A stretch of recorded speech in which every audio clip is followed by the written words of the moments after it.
बाजारों की बात करें तो उठापटक बिल्कुल जारी है। आज मंथली एक्सपायरी है निफ्टी की, उसके चलते हुए एक उठापटक सुबह से ही देखने को मिल रहा है। आज हम खुले तो पॉजिटिव में थे लेकिन टिक नहीं पाए और अब हम 24,700 को क्वाइट डिसेंटली डिफेंड तो कर रहे हैं, पर कब तक कर पाएंगे ये नहीं पता। लेकिन अभी स्ट्रॉन्ग सपोर्ट जो है 24,700 के आसपास निफ्टी के लिए दिख रहा है। एक्सपायरी कहाँ करती है वो भी हम चर्चा करेंगे। इस समय बैंक निफ्टी करीबन 225 अंक नीचे कामकाज करते हुए। इंडिया विक्स में थोड़ी बहुत गिरावट आई है, जहां 18 के पार चला गया था। 16.7 के आसपास इस समय इंडिया विक्स है। करीब करीब 6% की गिरावट है यहाँ पे। और फिन निफ्टी भी लाल निशान में है और mid cap index marginally higher. अगर हम लास्ट 2 सेशन से देखें तो mid caps and small caps are outperforming the benchmarks.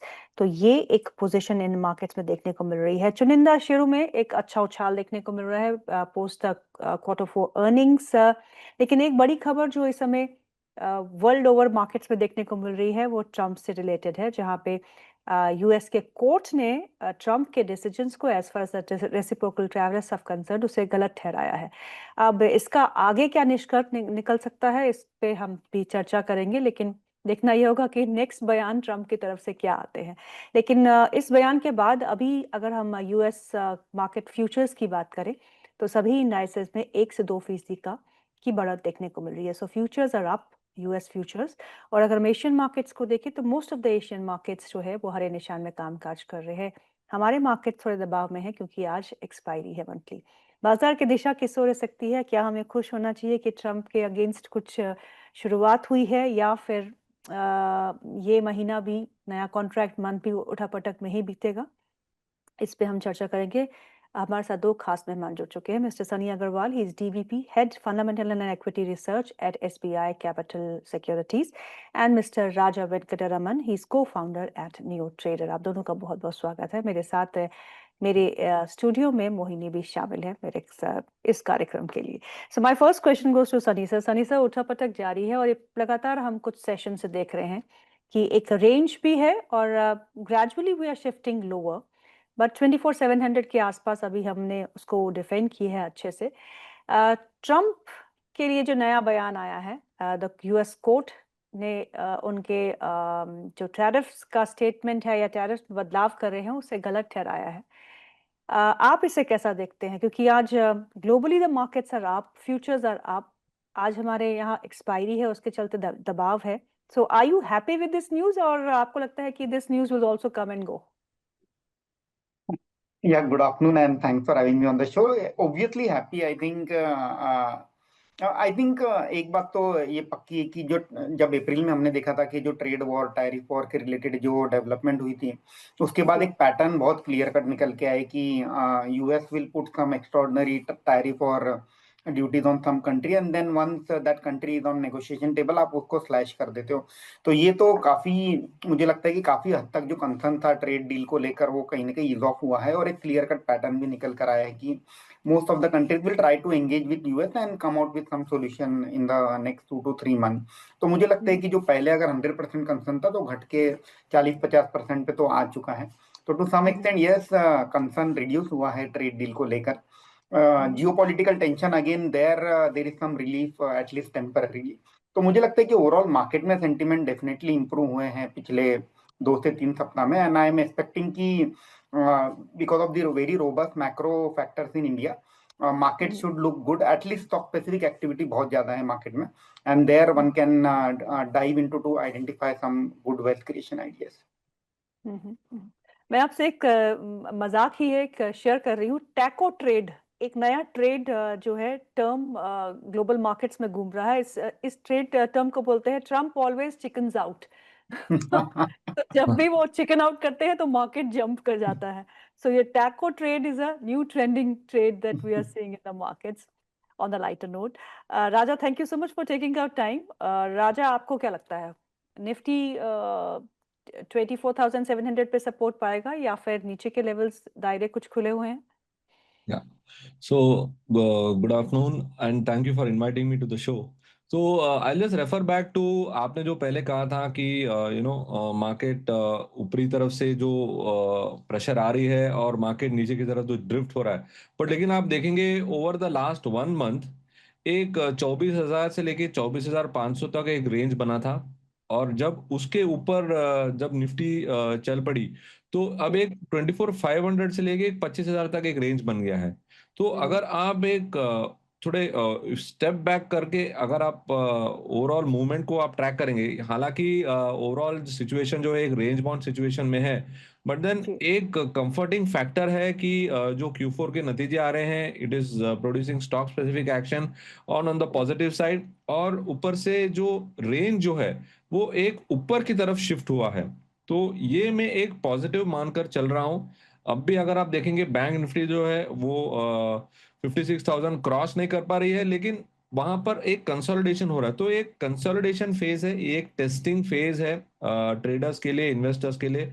जैसे कि आपने सही कहा कि मिड एंड स्मॉल कैप में काफी रुझान है, तो अगर आप पार्टिसिपेट करना चाहते हैं तो इस क्षेत्र में आप पार्टिसिपेट कर सकते हैं। लेकिन आपको एक ध्यान रखना चाहिए कि ये एक शॉर्ट का मार्केट नहीं है, ये एक बाय ऑन डिप का मार्केट है।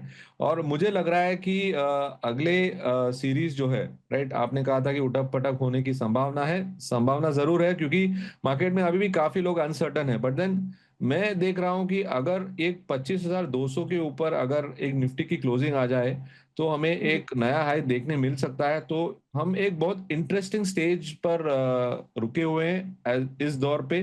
तो मैं मानकर चल रहा हूं कि इंडेक्स पे काम करना, अगर करना हो तो इंट्राडे कीजिए, बट लेकिन स्टॉक्स में आप मल्टीडे कर सकते हैं, क्योंकि यहाँ पर बहुत अपॉर्चुनिटीज बन रहे हैं, और that's how one should play now. And rather, मैं strictly if I have to say that don't do one thing, that is don't go short. बिल्कुल। Good afternoon Sunny sir. Sunny sir, बिल्कुल एक तरफ अच्छी बात भी है कि टैरिफ्स को लेकर किसी ने तो ये कहिए कि किसी ने तो ये सोचा कि हाँ वो गलत हैं, सोच सब रहे हैं, लेकिन शायद ये बात ट्रम्प को कब समझ आएगी ये तो देखने वाली बात होगी। लेकिन दूसरी तरफ ये टैरिफ कंसर्न्स की बात फेड पॉलिसी की जो लास्ट मीटिंग थी उसमें भी कही गई थी, उसके बाद जो मीटिंग्स जारी हुई थी मिनट्स, उसमें भी कहा गया था कि जो इन्फ्लेशन है वो भी लंबे समय तक रह सकता है, उसके कंसर्न्स भी थे, टैरिफ को लेकर कोई क्लैरिटी नहीं थी, अभी भी वही चल रहा है, और अब हमारी आरबीआई पॉलिसी भी है जून की स्टार्टिंग में ही।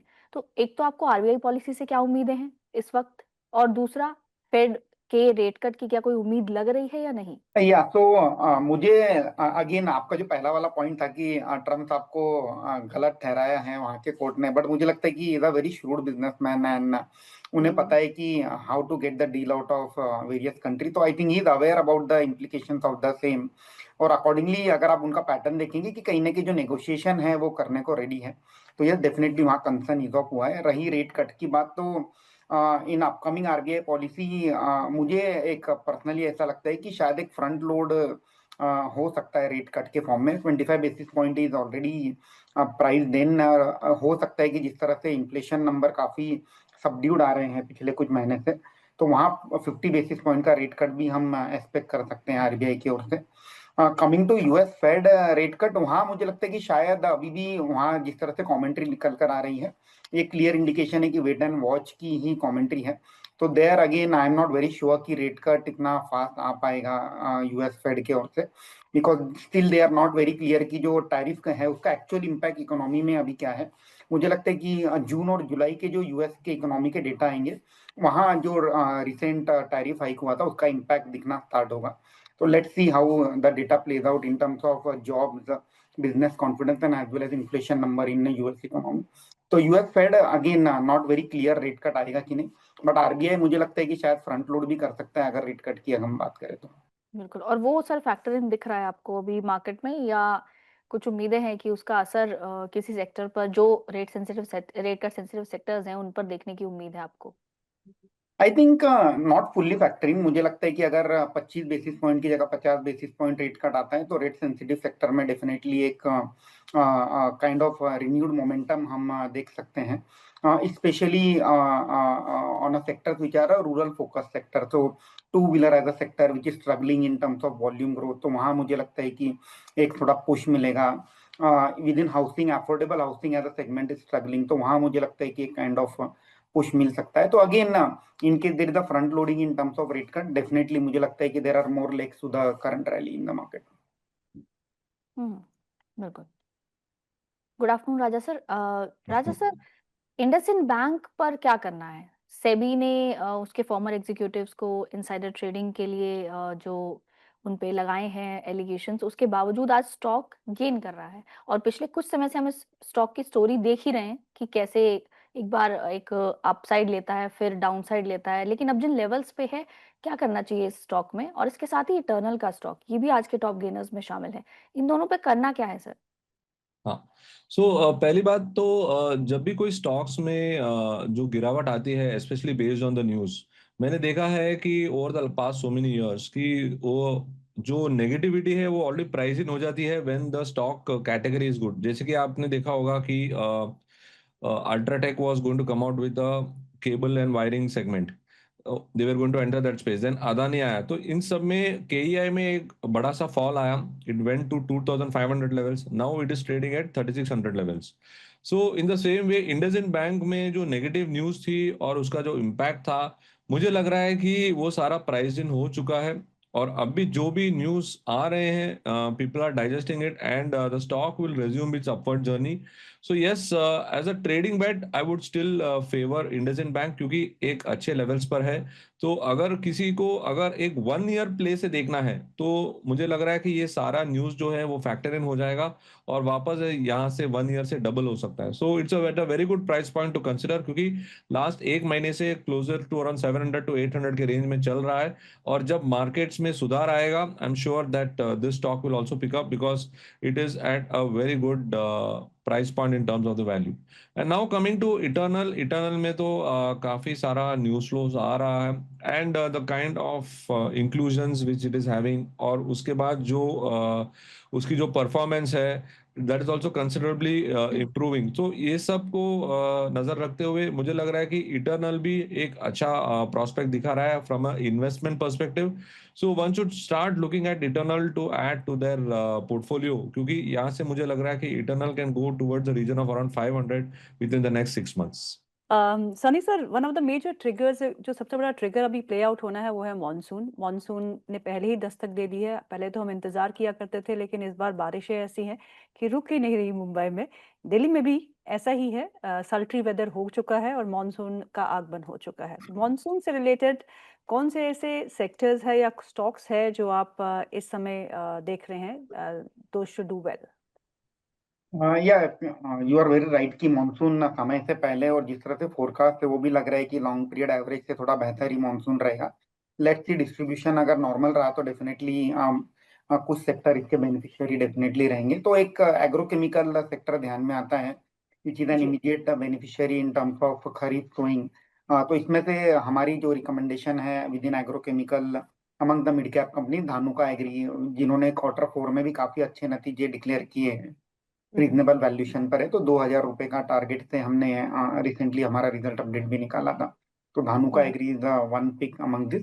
Among the large cap frontline name obviously Coromandel International, but उसमें हमने एक अच्छी खासी रैली भी ऑलरेडी प्ले आउट होती देखी है। तो maybe buy on day the right study. तो fertiliser agrochemical can be one of the key beneficiary as far as monsoon is concern. और अगर हम रूरल फोकस थीम पे फोकस करें तो two wheeler as a segment मुझे लगता है कि एक बेनिफिशियरी डेफिनेटली हो सकता है। तो specially low value 100 to 125 CC के नीचे की जो व्हीकल्स होती है, जिसमें Hero MotoCorp is one of the leader over there. तो थोड़ा हीरो मोटोकॉर्प को ध्यान में रखा जा सकता है। तो I think this two theme can play out well. And third is tractor as a segment, which is again a natural link to the agriculture sector. So within tractor, Mahindra and Mahindra is one stock which we like among the tractor as a sector.